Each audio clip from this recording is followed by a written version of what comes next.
Den berühmten drei Zinnen begegnen wir auf der Umrundung des Einsackhofe. Dazu kommt ein super Gipfelerlebnis auf der Oberbachanspitze, Tagestour in den Sechstener Dolomiten. Willkommen bei Gipfelschluck. Los geht's. Mit Blick auf den Einsackhofe, den wir heute umrunden werden, beginnt unsere Wanderung am Fischleinboden in der grandiosen Szenerie des Fischleintals nahe Sexten. Zum Fischleinboden gelangt sind wir mit dem Bus, was beim gut ausgebauten Busnetz in Südtirol sehr gut möglich ist. An einem Abzweig, an dem wir nun links abgebogen sind und später rechts zurückkommen werden, endet der erste Wegabschnitt.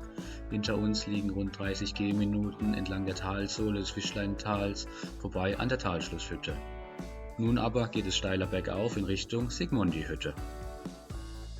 Mit mehr und mehr gewonnenen Höhenmetern öffnet sich immer mehr der Blick auf den hinter dem Einsackhofel befindlichen Zwölferkofel.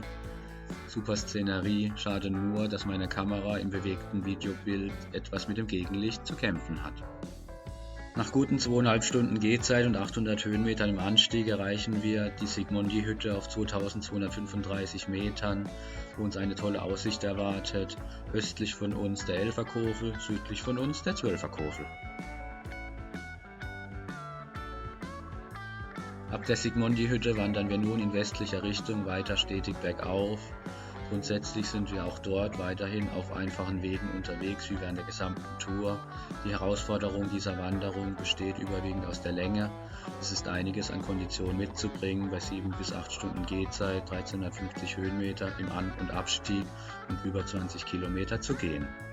Nach guten weiteren 300 Höhenmetern im Anstieg ab der Sigmondi-Hütte erreichen wir nun die Büllelejoch-Hütte auf 2528 Metern. Anstatt hier die Umrundung des Einsackhofels direkt fortzusetzen, unternehmen wir hier, gerne wie auf der Karte zu sehen ist, den optionalen Abstecher zum Gipfelziel der Oberbachanspitze. Für den Abstecher zum Gipfel sind gute 30 Minuten hin und 30 Minuten zurück einzukalkulieren, was man an der Gesamtgehzeit einsparen könnte, wenn man den Gipfel auslässt. Auch hier sind wir auf unkomplizierten Wegen unterwegs. Einzige Besonderheit ist ein Tunnel, Hinterlassenschaften aus dem Gebirgskrieg, der sich im Rahmen des Ersten Weltkrieges hier abspielte. Und damit auch schon zum prächtigen Gipfelpanorama. Unser Blick schweift von der Dreischusтерspitze, höchster Berg der Sechstener Dolomiten, über die drei Zinnen, die Cardini-Gruppe, weiter zum Elfer- und Zwölferkofel und endet am sehr nahen Einsackhofe, der nur wenige Meter von uns entfernt ist. Die 2675 Meter der östlichen Bachanspitze, auf der wir uns befinden, sind natürlich ein super Ort für einen Gipfelschluck. Heute ein leckeres Gipfelbier von der Brauerei Forst aus Südtirol. Zum Wohl!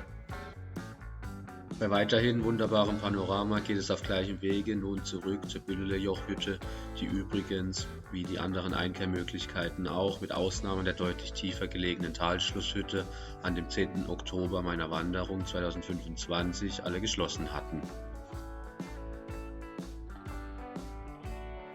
Von der Büllelejoch-Hütte sind es nur wenige Gehminuten bis zum Büllelejoch selbst.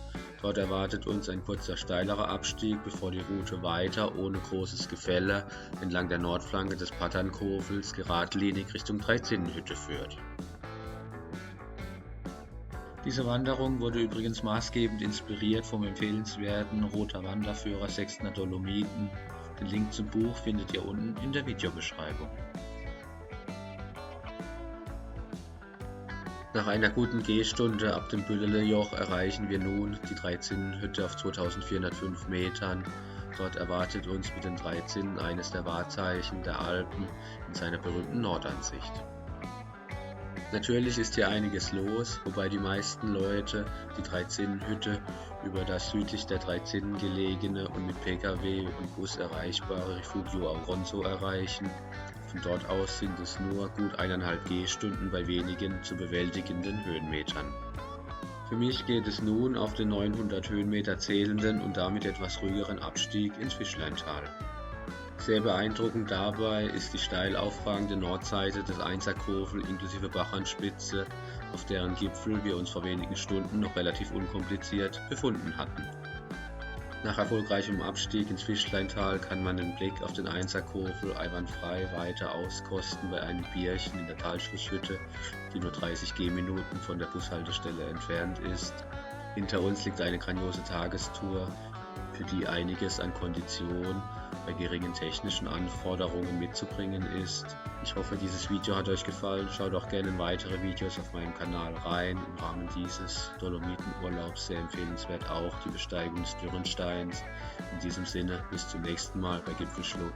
Habt Spaß und seid freundlich miteinander.